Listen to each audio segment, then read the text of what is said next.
Should be live. Let me just double check real quick, make sure everything's going. Yeah, I don't think when was the last time I streamed? Was it 2 days ago? Um, I don't know. Yesterday my energy was just zapped, so didn't get a chance. And oh, it's been 3 days since I've streamed. But yeah, we are back today. Um, I don't know how long I'm gonna go. Kind of depends on um how I feel. I don't know. It's like I'm not really concerned about the length of these streams right now. I'm concerned more about the consistency because I feel like if I can be consistent, then I can get in the groove of it and I can start doing longer streams again. But yeah, um, today we're going to be talking about Alan Watts. I don't think I've talked about Alan Watts in a while, and it kind of sucks because I do find him extremely fascinating. I think he has a lot to say.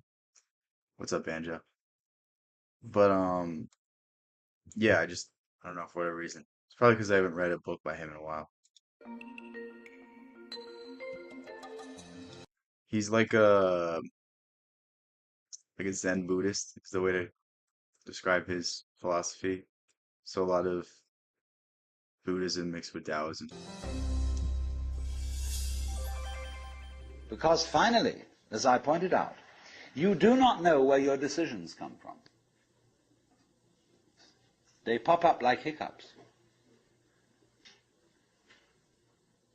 And when you make a decision, people have a great deal of anxiety about making decisions. There's this guy farmer, who ordered Speed up a bit. a help I can't listen to man to videos come in, on normal speed. and found he was an extraordinarily efficient worker, because the first day he put him on sawing logs. And he sawed more logs than anybody had ever sawed. It was fantastic. But it was all done in one day. So the next day he put him on to mending fences. And there were all kinds of broken fences around the farm. And in one day he had the whole thing done. So he thought, what am I going to do with this guy? So he took him down into a I know where he's going. basement and said, look, here are all the potatoes that have come in from this harvest. And I want you to sort them into 3 groups. Those that we sell, those that we use for seeding, and those that we throw away. So he left him at that. At the end of the day, the laborer came back and said, well, that's enough, mister. I quit. Oh, he said, you can't quit. I've never had such an excellent worker. I'll raise your salary. I'll do anything to keep you around here. Ah, I said, no. It's all right mending fences and chopping wood, but this potato business is decision after decision after decision after decision.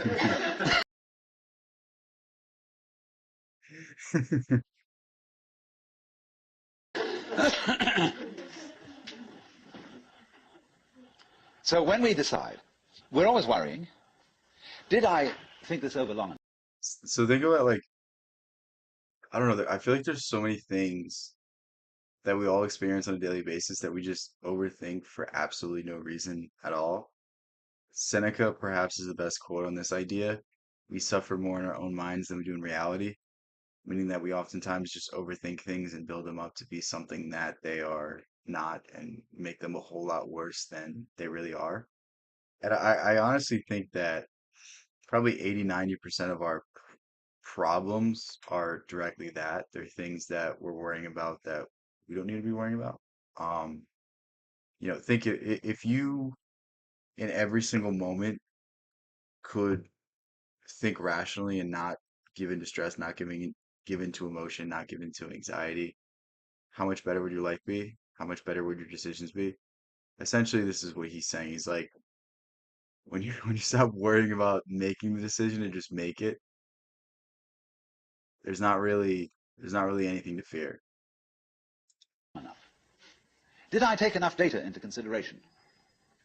And if you think it through, you find you never could take enough data into consideration. The data for a decision in any given situation is in.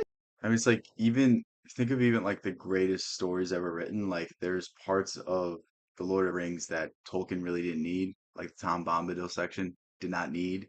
I know it adds a little bit. I know it in some way gives a little bit to the story, but it's so long that maybe it could have just not been included or short. And like there, you could always make critiques about everything, and there's not a decision you've ever made that you did absolutely perfectly that you could not second guess later on.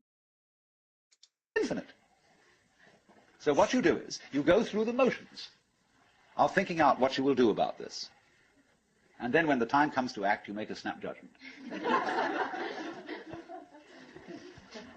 I mean, I'm speaking a little extremely, making some fun of it and so on, because after all, we do occasionally get the vague outlines of things and make a right decision on rational grounds. But we fortunately forget the variables that could have interfered with this coming out right. It's amazing how often it works. But warriors are people who think of all the variables beyond their control and what might happen. Warriors are people who think of all the variables beyond their control and what might happen. That is, that's a really good word there. There's another one by him, and let me try to think about it because I'm gonna have to paraphrase it. It was something along the lines of no matter how much you stress out about something, it's gonna happen anyway. And to me, that's just like to me, just something clicked when I read that, and I'm like, yeah, there's something to this. There's something to that way of thinking. There's something to that idea because you might be afraid of something, but what good does it do for you to just think and worry and be afraid and be petrified if it's not directly in front of you, if you're not doing something to directly lessen that issue? Because it means nothing to worry about something and not do anything. If anything, you're just wasting your time and energy. You could be putting that to something else. You could be putting that to something that isn't so upsetting. You could be solving the problem. So then when you make a decision, and it works out all right, I think very little of it has much to do with your conscious intent and control. Wow. I love how he ends it with the quote I said, no amount of anxiety makes any difference to anything that's going to happen. Okay, so it's much better than how I paraphrased it. I didn't know I was going to get through this so fast. I have a George Carlin video too. I don't know if I've definitely watched this before. I don't know if I've played it on stream before, but I think there's a lot of talks right now about free speech, and I think this is the most important example of what really is the key. Carlin had just a way of I don't know if it's he was making these observations, if he was angry about them, or if he was just noticing them, but he always had a way of pointing something out that's so normalized, but it's so absurd, and it's ridiculous that we even listen to these sorts of ideas.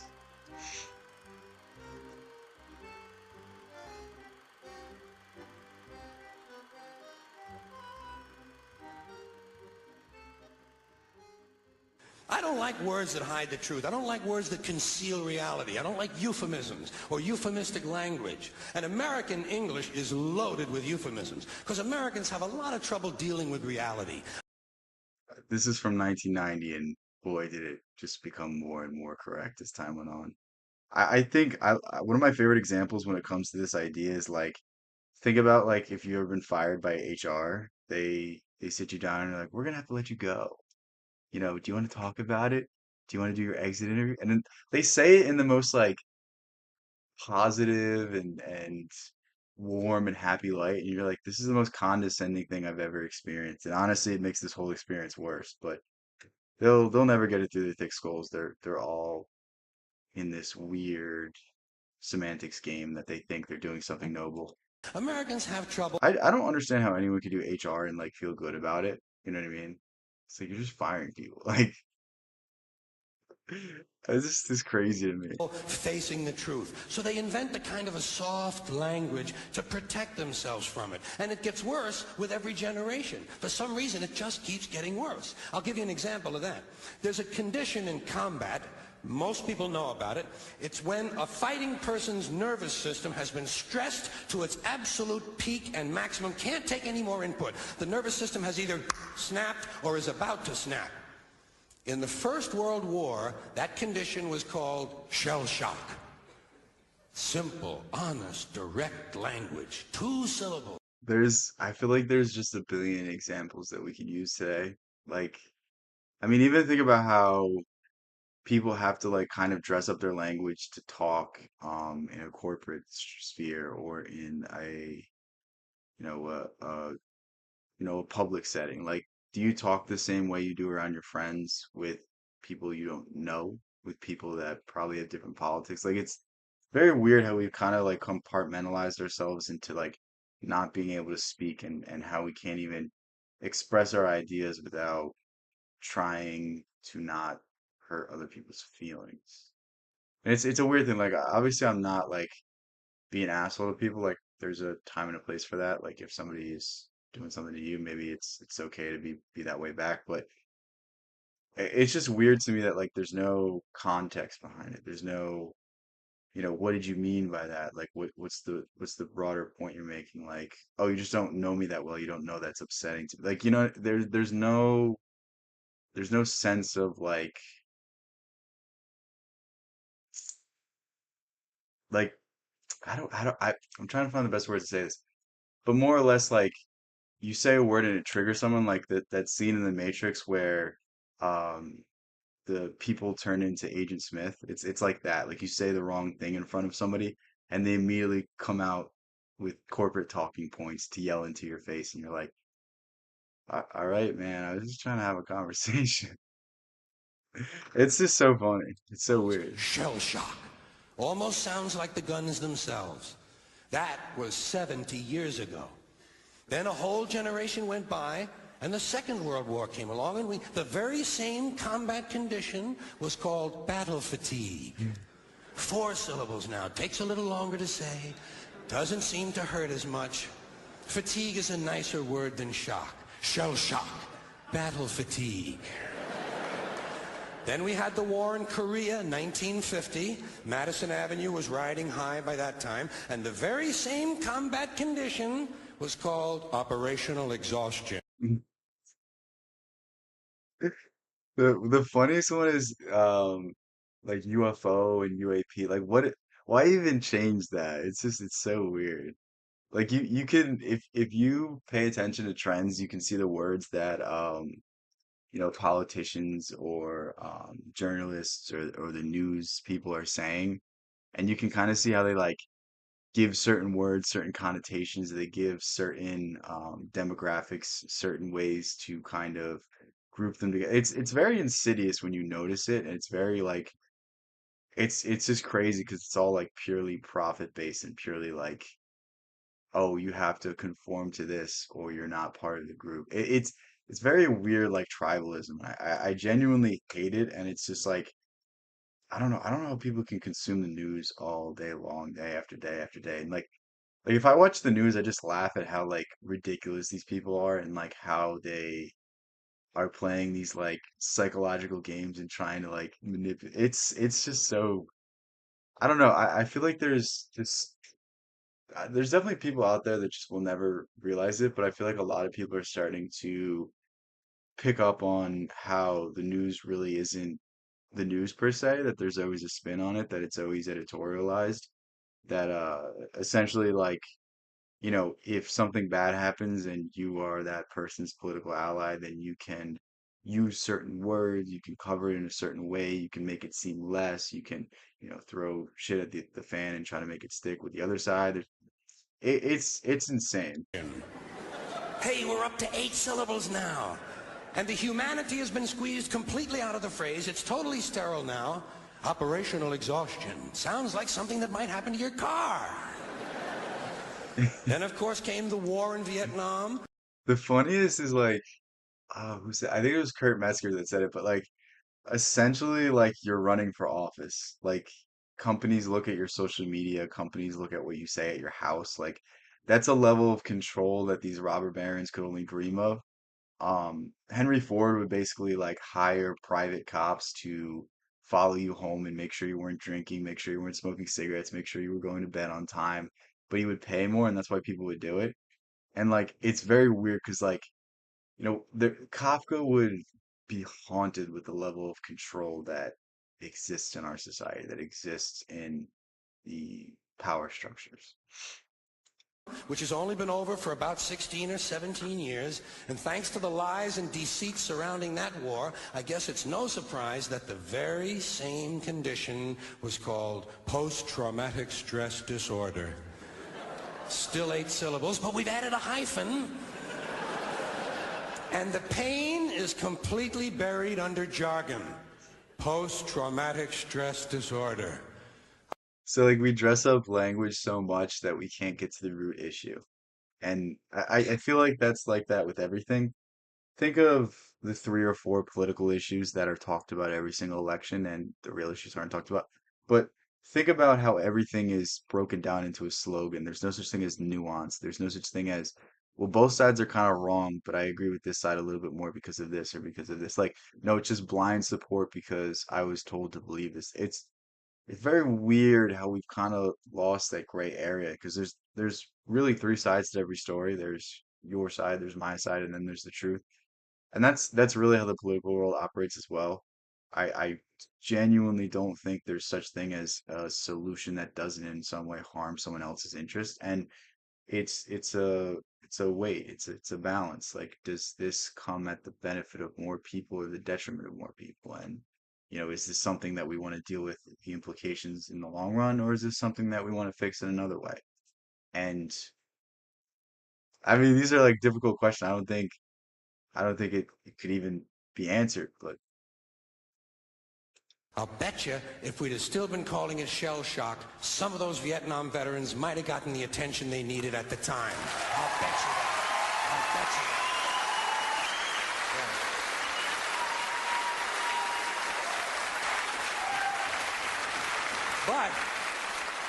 But it didn't happen. And one of the reasons is because we were using that soft language, that language that takes the life out of life. And it is. one of the funniest examples is what's her name? Will Smith's wife, Jada. Yeah, Jada. She she goes on whatever show she had. And she's like, I had an entanglement. It's like you had an affair. Come on, like, and even an affair is a very kind way to say, yeah, I cheated on the person that I said till death do us part with. So It's a function of time. It does keep getting it's worse. it's just so fun because like I don't know. There's something to this where it's like think every politician goes to law school but never practices law. And it's like there's a certain legalese that like you need to become an expert at in order to become a politician or hold a position. It's very weird how like the more bullshit that you can just throw, the more you'll be rewarded. The more you can just fail upwards, the more you're going to be a success in this sort of spheres. Give you another example. Sometime during my life, toilet paper became Bro, why is his dog looking at me like this? Oh, he's pooping. bathroom tissue. I wasn't notified. I guarantee that's um like a copyright or that wouldn't be a copyright. That'd be like a trademark name. Like think like there's Kleenex, but it's really like tissues. Like there's all sorts of different names for those sorts of things. I wonder if it's just that or that's really a thing. Of this. No one asked me if I agreed with it. It just happened. Toilet paper became bathroom tissue. Sneakers became running shoes. False teeth became dental appliances. Medicine became medication. Information became directory assistance. The dump became the landfill. Car crashes became automobile accidents. Partly cloudy became partly sunny. I wish Carlin was alive today just because this first of all this joke would just be never ending because of everything that's being changed day after day after day. Like it's a weird like slippery slope as people's language is becoming more and more and more homogenized. Like, you know, how often do you hear people use the same slang? How often do you hear people talk the same manner? And this is something that Earl Nightingale talked about. Like, if you really want to guarantee success, just simply learn more words. Like that's the real thing that sets apart the C-suite officers from the mid-level managers. It's the people that have a vocabulary that's just 200, 300, 400 words more than somebody that doesn't have it. And it's just there's so much that stems from language, that stems from ideas, that stems from thought. And the more your language is dumbed down, the less capable you are of thinking, let alone expressing yourself, let alone conversing with someone, let alone conversing with someone to have a mutually beneficial conversation. To, have an exchange of value, have an exchange of, ideas. It's very weird how these games are kind of being played. And like even you think about the school system. The school system doesn't really teach you how to read, how to write. They teach you how to read and write in formats. They teach you how to read certain genres. They teach you how to read a history textbook, but they don't teach you how to read Ulysses or the Bible or poetry. There's there's an art that's like gone missing, and this is really the way out of like the world's current issues. Because I mean, you can sum up the entire world's issues with the architecture or the art. Everything is the problem with the world is the same issue with art and architecture. You look at houses that are being built, they're so ugly. They all look the same. They're terrible. They're not designed well. Cheap materials. Nobody like puts a little bit of effort in. And it's the same thing with everything else. And you really want to get past this. All you have to do is stop compartmentalizing yourself. Stop saying, I'm this, so I can only do this. I'm an architect, so I can't be an artist. I'm a lawyer, so I can't read fiction. I'm a writer, so I can't do math. Like when you can know a little bit about every subject and find ways to integrate those different subjects into the same thing, start to see the commonalities in all things, that's when you're really, really playing with the higher faculties of the mind. And this is something that essentially every single um, Renaissance painter, Renaissance artist, whatever it is that you want to say, this is something that they all understood. And they learned this from reading about Cicero. Interestingly enough, Cicero was really the start of the Renaissance. But anytime you see anybody that's like a great creative, they're not good at just one thing. They're good at a bunch of different things.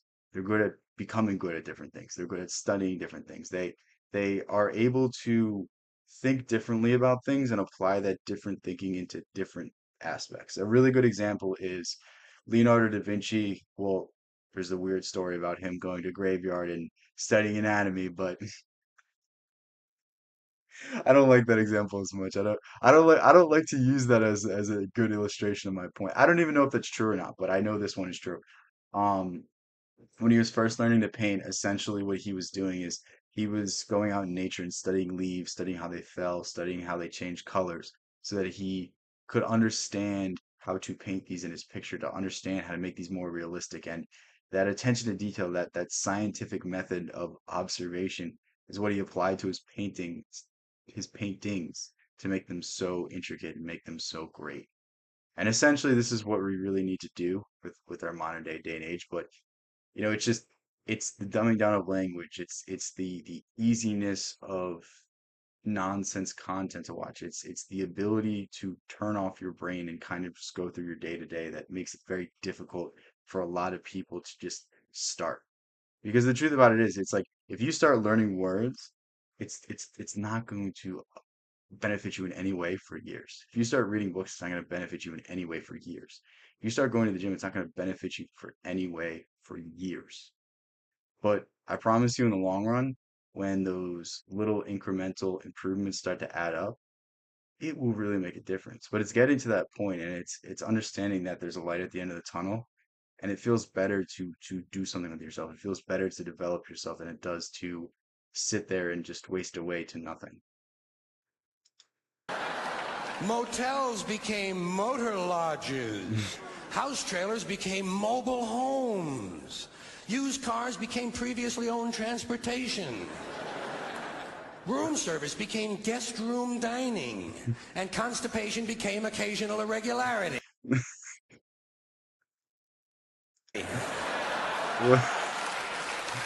Like some of these are just they seem so unnecessary, but you could already like just there was this one thing. It was so weird. It was like I was an orientation leader in college and they were like they said don't mention parents, mention guardians, and I was like, "What?"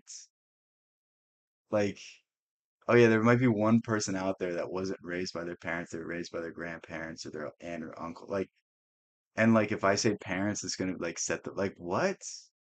It was so weird. I don't.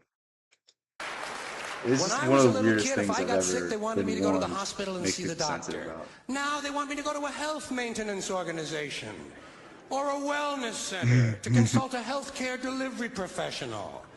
Poor people used to live in slums. Now the Think of like all like the made up titles. Like my friend, this is one of the funniest things I've ever seen. He was like what was he, a dishwasher, and then he like was there was like some janitorial duty. So he basically like on his resume, it really wasn't lying, but like the hoops he kind of had to jump through to like claim this is just so funny. It was like he was the head of sanitation at a country club. It's like it's like dude, you took the trash out like,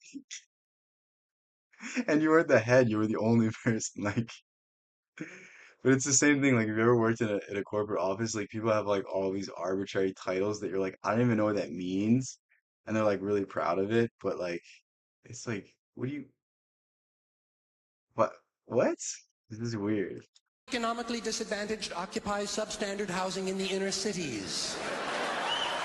And they're broke. They're broke. They don't have a negative cash flow position. They're fucking broke.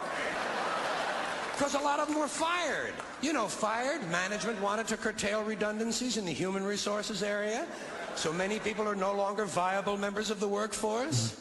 Smug, greedy, well-fed people have invented a language to conceal their sins. It's as simple as that. The CIA doesn't kill anybody anymore. They neutralize people. That's so fun. Or they depopulate the area. The government doesn't lie, it engages in disinformation. This is, I feel like this is well before this word started becoming popular, but what does disinformation even mean? Like, that's so stupid. It's like, if something is wrong, let me read it and let me laugh at it. Like, you know what I mean? You should be allowed to be wrong. You know, newspapers are wrong all the time. All they have to do though is issue a retraction and then it's all fine. Nothing happened. You can't sue for defamation. It's insane, like all of these like weird they're almost like mental prisons. Like once you have a certain word and once you give it a certain connotation and it gets brought up, then you can't bring it up in a normal conversation and have a normal conversation. It always goes, "Oh, we're not going to talk about this. We're not going to talk about this." It's just it's so frustrating to see like just the sheer overuse of these words and how they've kind of warped to mean something that they're not really. The Pentagon actually measures nuclear radiation in something they call sunshine units. Israeli murderers are called commandos. Arab commandos are called terrorists. Contra killers are called freedom fighters. Well, if crime fighters fight crime and firefighters fight fire, what do freedom fighters fight? They never mention that part of it to us, do they? Never mention that part of it.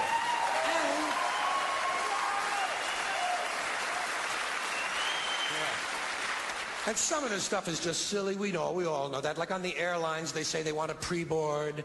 Well, what the hell is pre-board? What is... Dude, I can't even imagine what Carlin would say about the airlines today because I feel like they just get worse every year. Like now they're not even that safe anymore. Now there's like all the doors falling off and stuff. But like all of the ways that they're finding to upcharge you. Like, oh, you want peanuts? That's $10. Like what? Oh, you can't bring on a carry-on without paying a fee. Oh, you need to check your bags. Oh, you can, board earlier if you pay us extra $15. It's just the amount of ways that they now have to charge is just Does that mean? it's To just get on crazy. before you get on? They say they're going to pre-board those passengers in need of special assistance. Cripples! Simple, honest, direct language. There's no shame attached to the word cripple that I can find in any dictionary. No shame attached to it. In fact, it's a word used in Bible translations. Jesus healed the cripples. Doesn't take 7 words to describe that condition. But we don't have any cripples in this country anymore. We have the physically challenged. Is that a grotesque enough evasion for you? How about differently abled? I've heard them called that.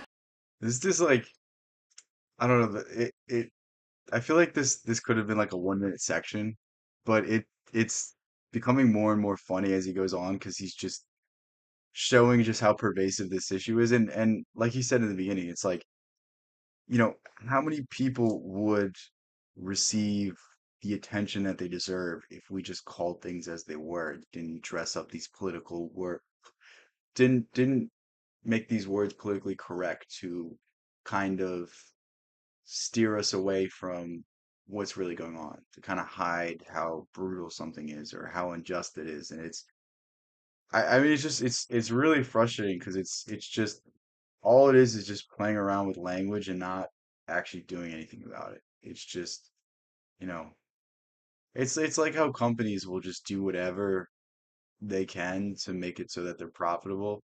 And then when they all of a sudden, go bankrupt, people are like, well, what happened? It was like this company was, you told them year after year, quarter after quarter, they had to be profitable or their stock price would plummet.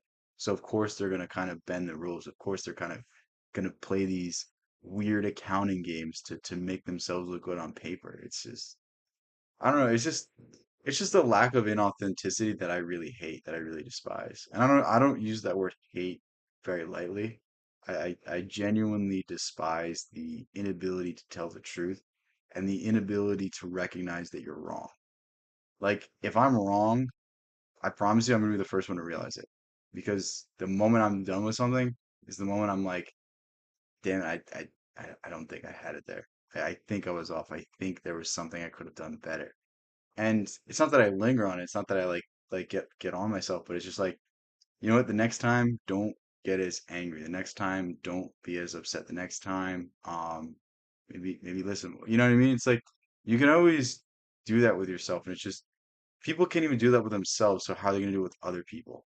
And that's really the problem with politics is that nobody takes accountability because nobody else takes accountability, and they're like, well, this guy didn't do it, so I'm not gonna do it either.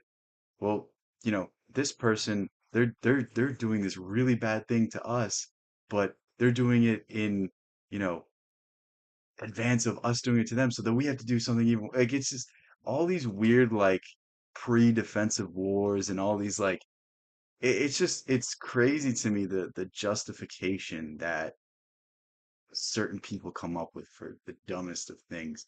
It really reminds me of that William Blake quote, "Hell is self-justification." Differently abled. You can't even call these people handicapped anymore. They'll say, we're not handicapped, we're handy-capable. These poor people have been bullshitted by the system into believing that if you change the name of the condition, somehow you'll change the condition. Well, hey, cousin, doesn't happen. Doesn't happen. We have no more deaf people in this country, hearing impaired. No one's blind anymore, partially sighted or visually impaired. We have no more stupid people. Everybody has a learning disorder. I don't know why this made me laugh so hard. Or he's minimally exceptional. Minimum. How would you like to be told that about your child? That's honestly more offensive than whatever you could say, because you know they're just trying to patronize you. They know they're just trying to soften the blow. Like, dude, just tell me how it is. I don't want you to dress it up. He's minimally exceptional. Oh, thank God for that. Psychologists actually have started calling ugly people those with severe appearance deficits. It's getting so bad that any day now I expect to hear a rape victim referred to as an unwilling sperm recipient. We're not there yet, thankfully, because Carlin was right about a lot of predictions, but thankfully that one was not correct.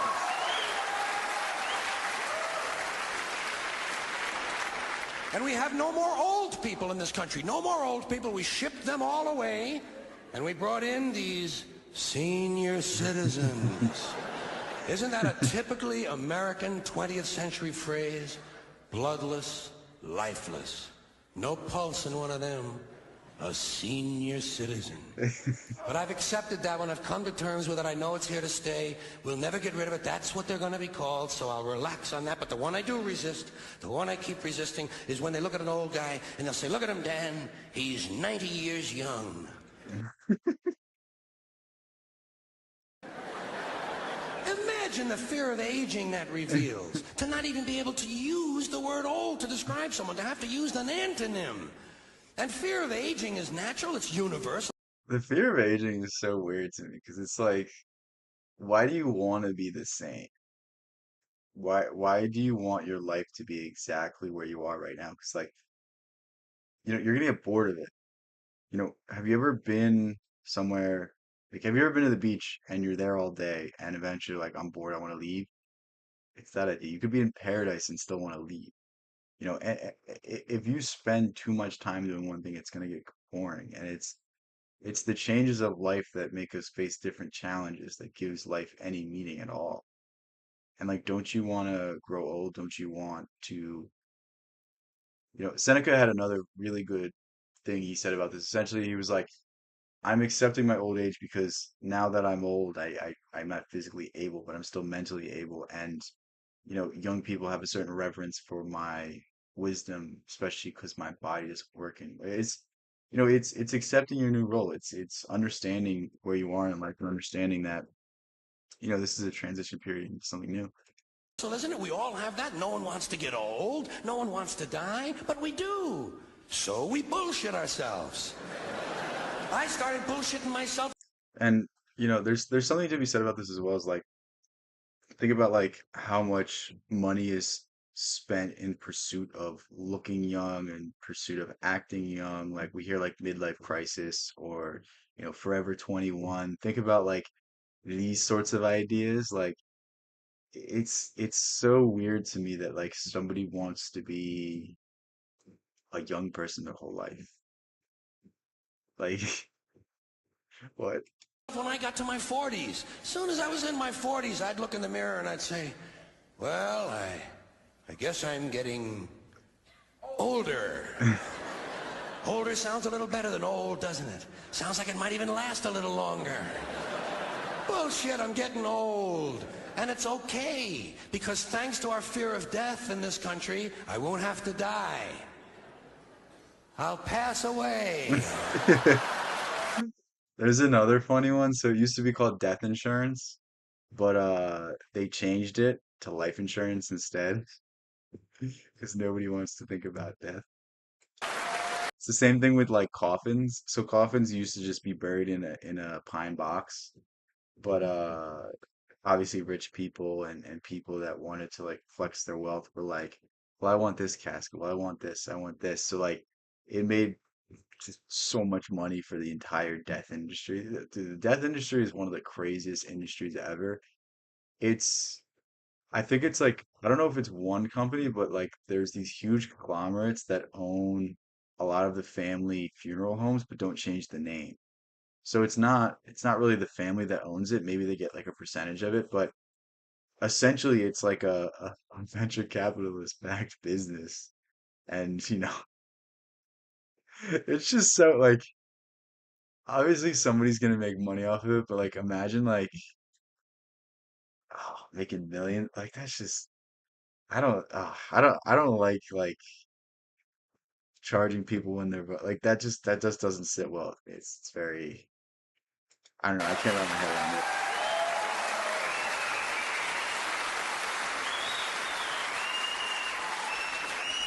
Or I'll expire like a magazine subscription.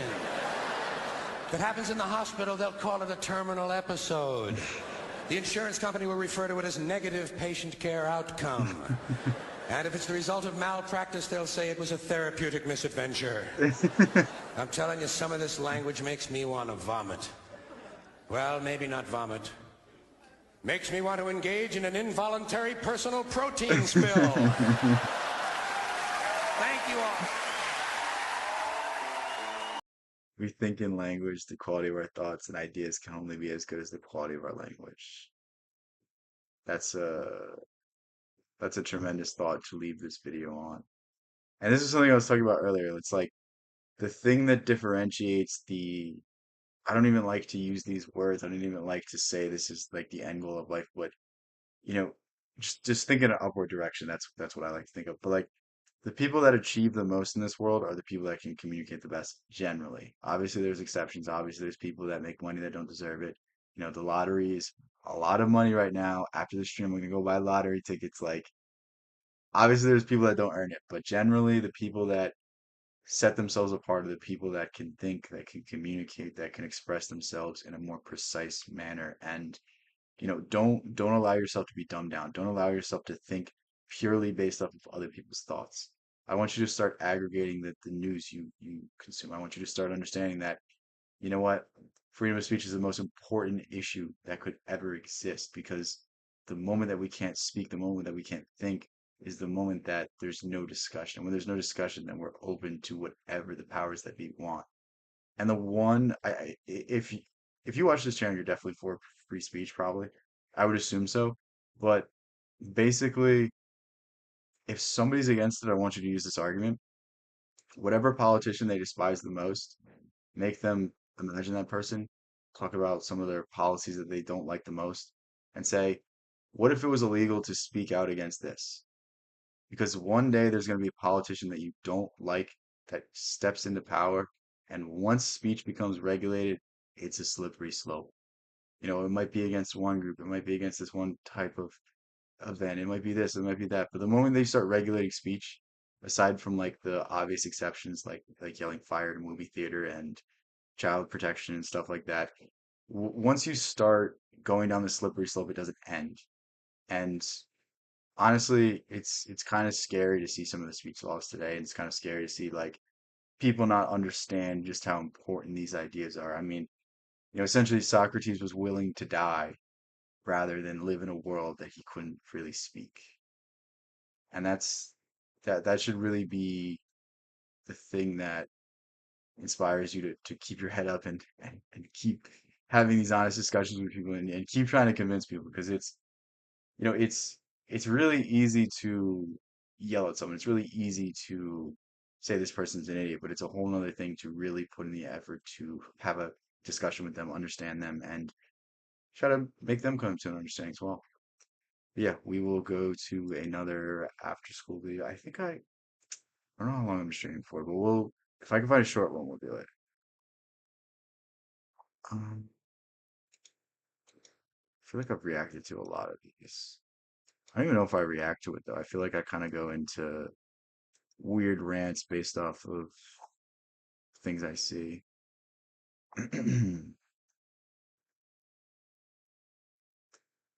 um, I'm looking for a short one.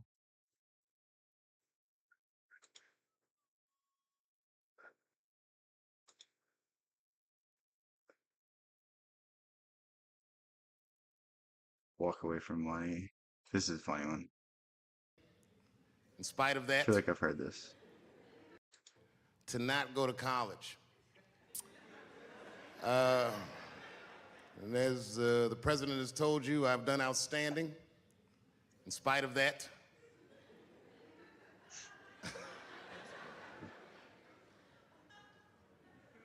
but one thing I did want to say, and one thing today just made me think about, for all the things that I've done, I'm most renowned for what I didn't do. I've made decisions in my career that a lot of people have called. This is like, I don't know, say what you want about Dave Chappelle, but like this is, to have the integrity to do this is insane to me, especially when you're in that kind of, somebody offers you $100 million contract to, you know, give up your morality. Would you do it? And I honestly think most people would. I think most people would say yes. I don't even know if I'd be able to say, you know what I mean? Like you don't know until you're in the scenario. You don't know until you look at the check and you see the amount of zeros and you think about the amount of good that you could do with that. You could, buy your mother a house. You could, completely retire everyone in your family. Like think of the amount of things you could do with that amount of money, not just the selfish things, but the amount of money and energy and time you could invest into like the community all around you. And it's like you know, it's a very difficult decision. Called insane. 2004 had $50 million deal on the table, and in a crisis of conscience, flipped the table over and walked away. Went to South Africa. Everyone said I was running away from the money. That is not true. In fact, I still want that money.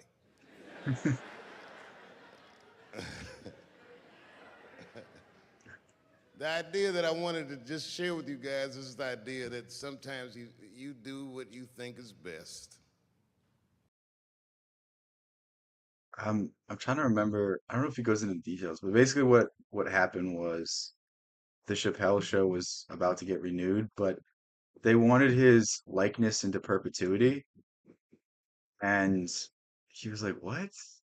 Why do you want to be able to use my likeness forever?" And like, you know, it's always just like a one-off. It's just something in the contract that usually people don't pay attention to, but like this is extremely smart, especially today.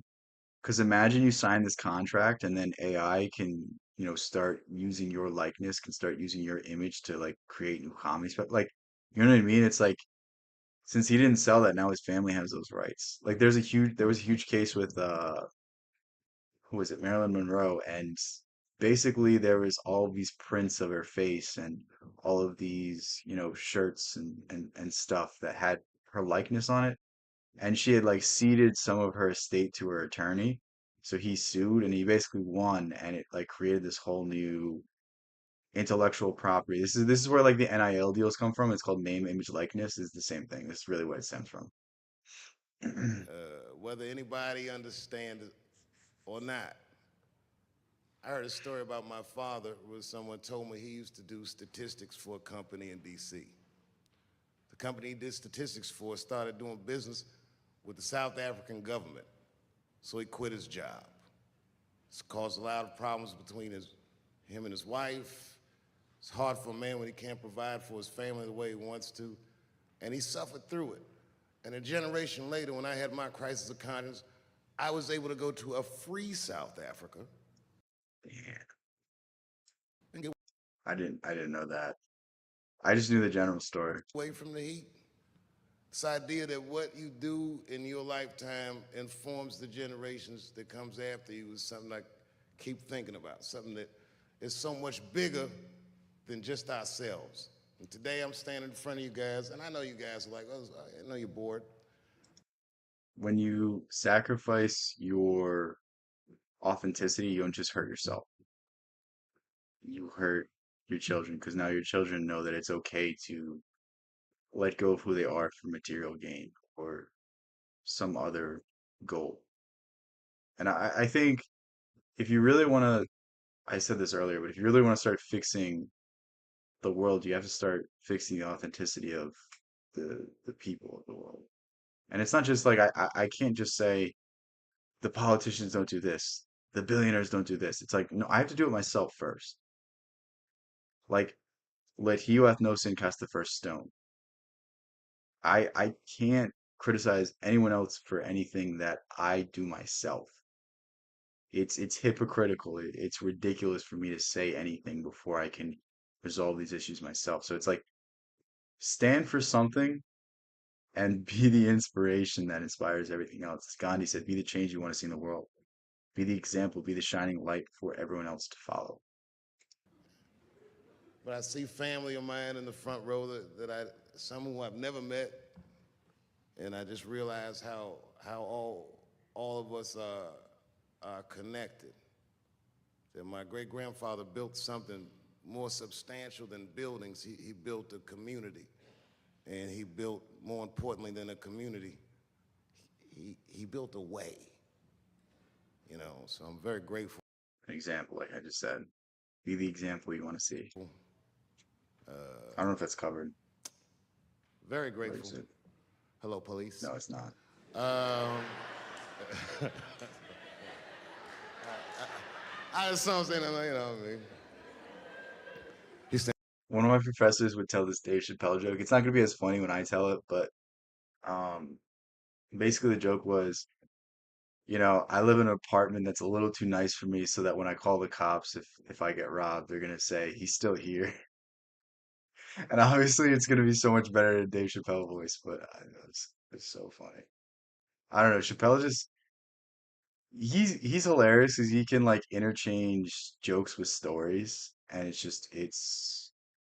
yeah, it's just tremendous. And they'll be like, so this is what black people talk about.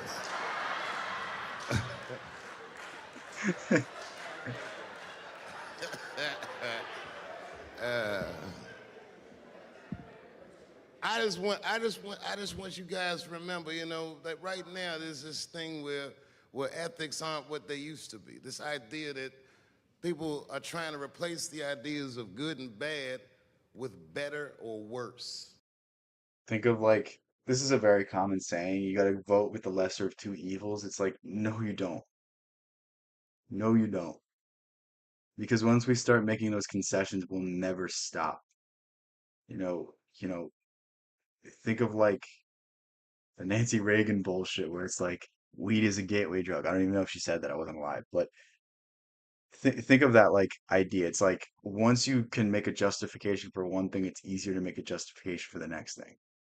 And you can say that's human nature, you can say that's human nature in mass as well. Like it's both true for you and it's true for society as a whole. And that is incorrect. You got to keep your ethics intact because good and bad is a compass that helps you find the way. And a person Something Ayn Rand said is, morally great characters lead to morally great people, and morally great people will justify anything. And essentially what she's saying is, if you're neither good nor bad, then you can have the capacity for evil. And once you open up that channel, you can never go back. And I think there's a huge discussion going on right now. I don't even know if it's a discussion, but this is like a general atmosphere that I've been kind of picking up on. It's that people are tired of anti-heroes. People are tired of morally gray characters. They want to return to people that are fully good or fully bad. And I think we're going to see a huge resurgence in like Tolkien-esque characters, in Odysseus-esque characters, in perfect heroes instead of like Walter White or Tony Soprano or trying to think of another good example, Dexter, like people like that. We're gonna start going back to good people and completely good people, like not the subversive hero Clint Eastwood, but the perfect hero of John Wayne in the movies. I don't know if he was a good guy outside. that only does what's better or worse is the easiest type of person to control.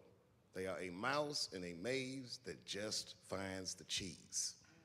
But the one who knows about good and bad will realize that he's in a maze. So, that being said, I just hope that all of you guys transcend whatever you see as your It's a very good allegory as well. For story. obstacles and that you I live feel like I use the word outstanding allegory too lives much. and that you stay connected to your communities because you have so much power there and that you grow your communities and you diversify your communities and that you don't let anybody tell you you can't or to be afraid. It's okay to be afraid because you can't be brave or courageous without fear. That's I feel like this is something that's echoed in so many different mediums, but I really love this idea. The idea of being courageous is that even though you're scared, you just do the right thing anyway. So in 2004, I walked away from $50 million, and in November, I made a deal for $60 million. So,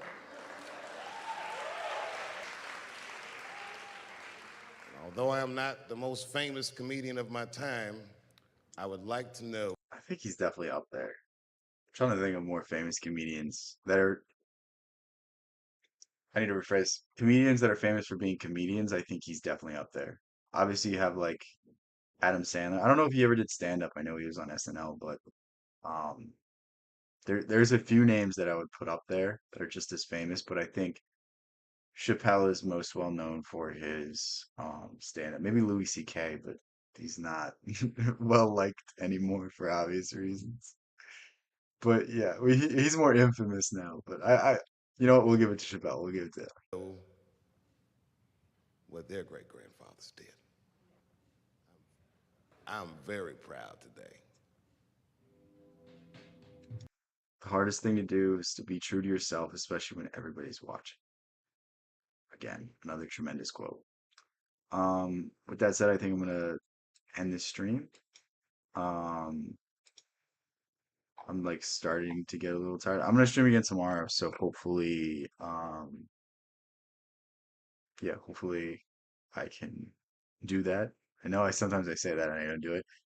But yeah, with that said, I love you guys so much. Thank you guys so much. Peace out. We'll catch you next one.